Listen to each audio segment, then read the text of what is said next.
Mas é exatamente isso. Aqui é muito importante a gente sair do micro e focar no macro. Então eu peço, inclusive, licença para um comentário mais longo, porque é o seguinte, vamos falar de pós-verdade, né? Pós-verdade é aquele conceito de comunicação, da comunicação contemporânea, que exprime a ideia de que na transmissão de uma mensagem, a realidade dos fatos, ela importa menos do que o seu apelo emocional. Portanto, segundo a pós-verdade, a opinião pública, ela vai se moldar mais pela emoção do que pela razão. Sentimentos e sensações importam mais do que números e dados. Portanto, aqui nós estamos diante de um terreno fértil para a construção de narrativas falaciosas, especialmente por repetição e especialmente usando como instrumento de disseminação, de reverberação social, o comportamento de manada e a sua tendência natural à histeria e ao pânico. Tudo isso é potencializado pelas redes sociais, como a gente viu no caso de uma foto equivocada, uma foto aí completamente intempestiva do presidente sendo reverberada, inclusive, por pessoas públicas.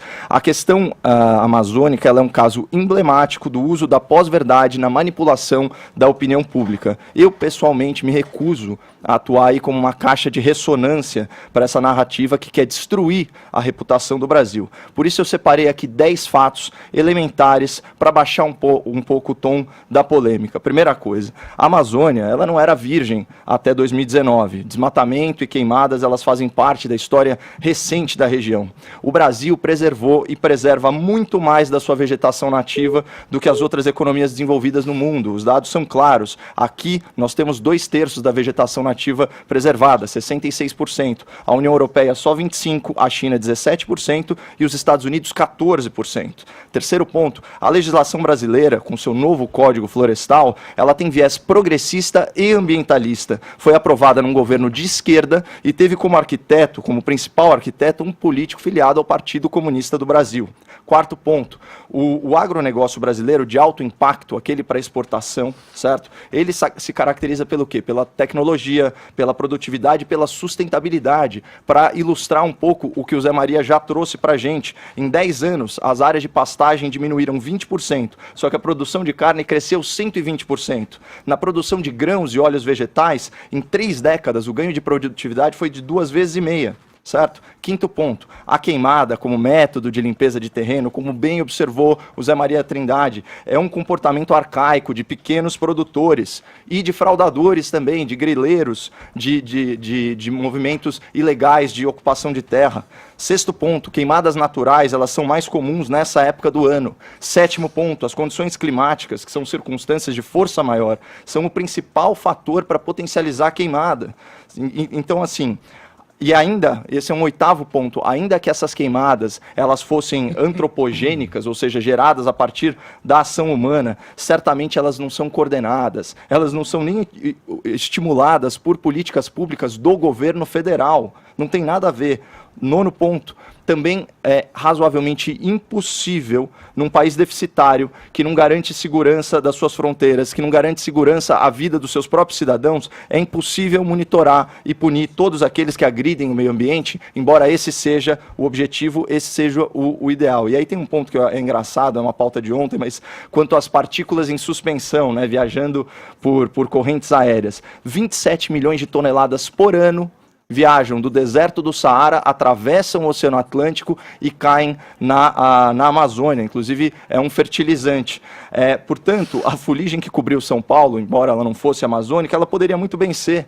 E isso altera a nossa percepção emocional do fato, a percepção emocional em relação ao desmatamento, mas isso não pode alterar a realidade, a análise objetiva dos dados que são aí colocados. O Jorge Pontual, ontem na Globo News, ele relatou o clima de histeria promovido pela grande mídia americana e europeia sobre o tema. E é importante a gente lembrar, o viés dessa mídia progressista é internacionalista. Portanto, eles relativizam a soberania dos países e querem mais poder para organismos internacionais, como a ONU, a União Europeia, o G7 e por aí vai. Então aqui está um outro elemento perigosíssimo nesse caldeirão de narrativa, que é o interesse das grandes potências econômicas em frear o desenvolvimento de nações emergentes, como é o caso do Brasil, praticando o quê? protecionismo disfarçado. Eles usam a narrativa ambientalista de forma hipócrita, de forma cínica, para criar barreiras às exportações brasileiras de produtos agrícolas e de proteína animal, sem falar da parte de minérios. Eles não conseguem competir com a nossa carne, com o nosso leite, com os nossos grãos, e por isso eles usam supostos crimes ambientais para restringir o nosso comércio internacional.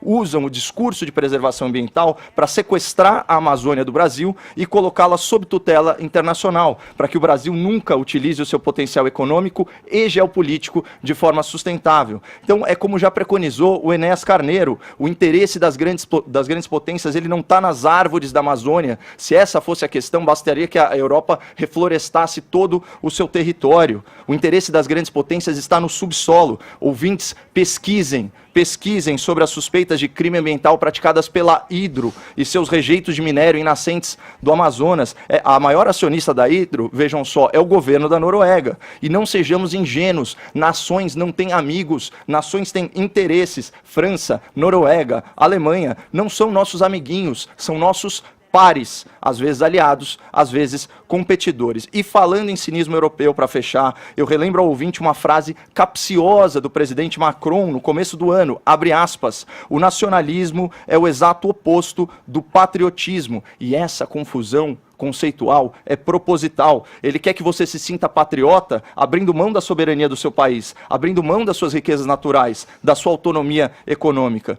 Portanto, a situação que a gente tem é clara. Você tem a mídia internacionalista, aliada às grandes potências, construindo toda uma narrativa contra o Brasil, a ponto do presidente francês incorrer em fake news. E caberia a quem? Ao jornalismo brasileiro não se prostrar de joelhos para os gringos, né? Não se comportar como um bando de entreguista.